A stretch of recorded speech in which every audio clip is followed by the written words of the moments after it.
Okay, I need to come to you on an issue of major importance to our entire country because I think if what I think might happen happens, no matter where you live in Canada, we are going to be in a full-blown national unity crisis. You could say that we're there already, but this, I think, for many people in my province would be the last straw. Like any sort of faith that we had in the ability of Ottawa to include Alberta in a broader conversation about our country, I think there would be some serious questions.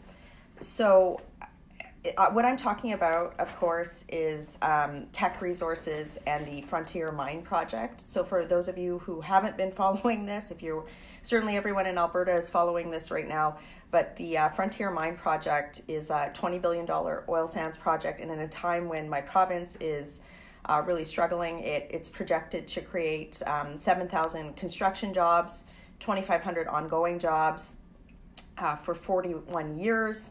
It's a huge project, and it's been undergoing review for a long period of time, and a federal provincial review. So under a Justin Trudeau government last year, determined that the project would be in the public interest, and many actually First Nations communities, the 14 First Nations and Métis communities that it's impacted by, support the project. So this is a project that has undergone rigorous review.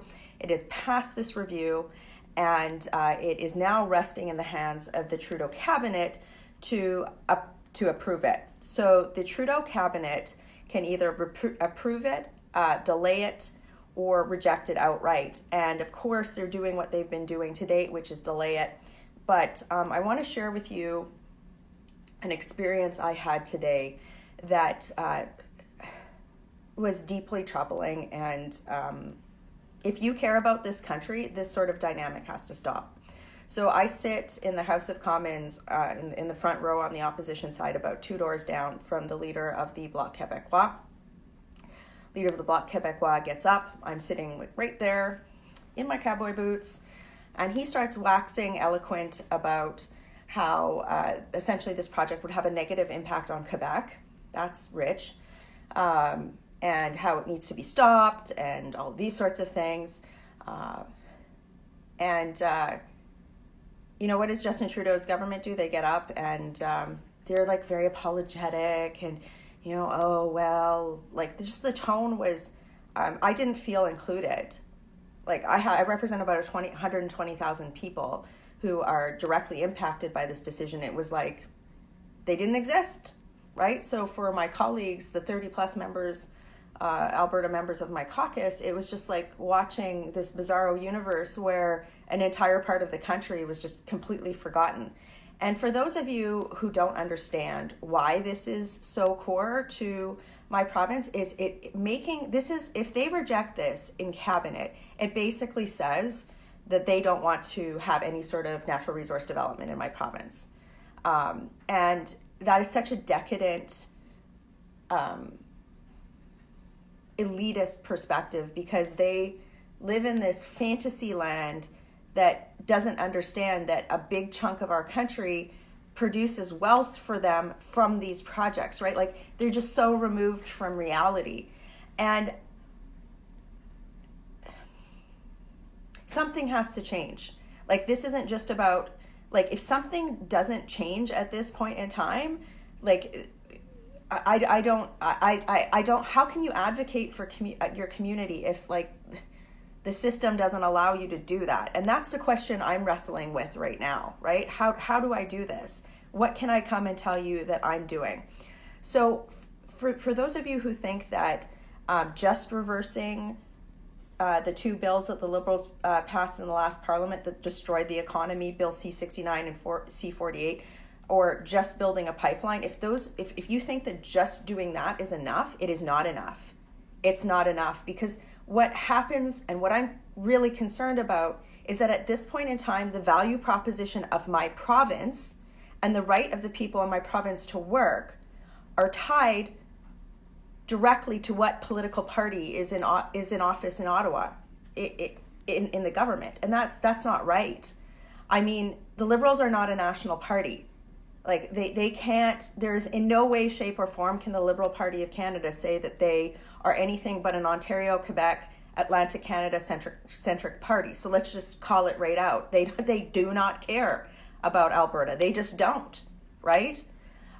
So what I am going to be coming forward, that I frankly want some of the leadership candidates in my race, in the race for my leadership in my party to comment on, but certainly the Prime Minister of Canada, is we need to now change the system, because clearly there is nobody who cares about Western Canada speaking up for projects like this. The fact that Justin Trudeau is considering using his cabinet to overturn a decision like this at such a critical juncture of our country's history, to me says maybe he wants a national unity crisis, right? Like, I mean, you know, if we have a separatist party in Ontario, or sorry, in Alberta, that's viable, that keeps, you know, Western Canada busy and out of the equation, they can continue. Maybe that's what they want. I don't know. But I just know that what's happening is not right. And, you know, if you are watching this, and, you know, even if you completely disagree with me politically, if you care about this country, we need to make systemic changes that allows the people in my province to have a greater say in things like this, because this is just ridiculous, right? I'm about 2 days away from, I actually have about 5 or 6 key ideas that I think that we could undertake that aren't the standard ideas that would give my province more representation in Ottawa. But at the bare minimum, if Justin Trudeau overturns this decision that has gone through it's gone through like Justin Trudeau's government. It's been reviewed while he was in office. You know, I don't know what to say. Justin Trudeau, who, you know, his top line is, well, you know, we need scientific review processes. His environment minister has kind of suggested, and Justin Trudeau has kind of suggested, that the decision made by the current provincial government in Alberta with regard to certain policies is the defining factor on whether or not this project is going to get approved. And that is not a scientific process. That is using ideology and whether or not you like someone who's the premier of a province to make a decision on a resource project that not only will create much needed jobs at a time when my province is down, but it also sends a signal that we're closed for business. Don't even bother. Don't come here. This decision will have ripple effects across the entire industry, because any company that was holding out hope to invest in my province will see this as the door is shut, right? And here's the thing. Trudeau hasn't been courageous enough to say, you know what, I want to shut this down. We're shutting it down. The one thing I will give credit to his father for was at least he had the stones to put the national energy program out and say, I want to shut you guys down, right? Like, at least he had the courage to do that. This death by, delaying projects and hiding behind this ideology.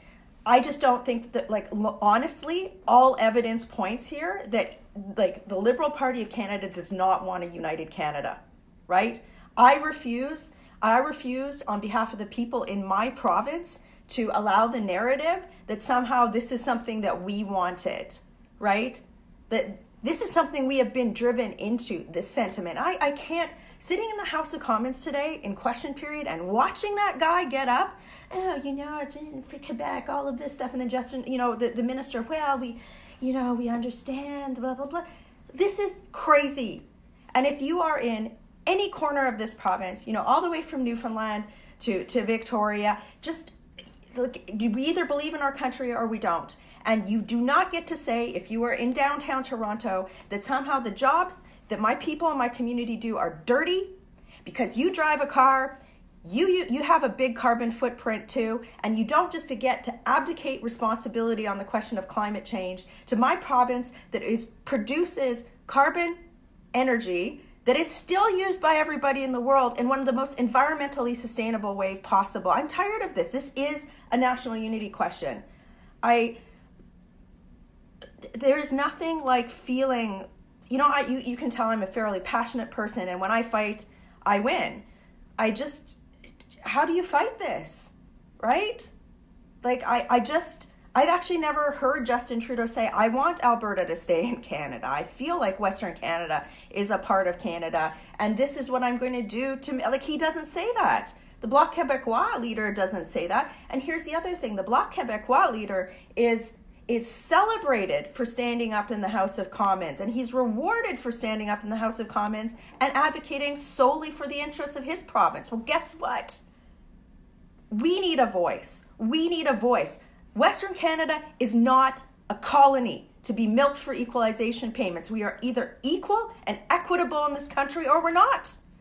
And that's the juncture that we're at. And this decision on this project, it speaks to the core of who we are as a country, because we either have a government that works for all of us, or we have a government that works for none of us in this part of the country. And it has to stop. It has to stop. So I've been giving a lot of thought about ways that we could constructively force more representation for Western Canada in Ottawa. And I'm going to come to you with that in a short period of time. But I wanted to focus specifically today on this issue. Please share this video. Please talk to people about this decision, because today I walk across the street from my office to the House of Commons, and it's all the anti-oil sands people, and they're, kind of waving placards in the faces of MPs. You know what? The people in my province can't afford to fly out here and lobby back. I was tempted today just to stand there with a placard myself. Maybe that's the best thing I could have done. And all I want is the people in my community to work and have a fair shake. And to see this happen today, it's just, God. You guys, you got to fight for my country. You got to fight for my part of the country too. If you believe in Canada, these sorts of decisions should not happen. And it's as simple as that. Working hard for you in Ottawa. Have a great day.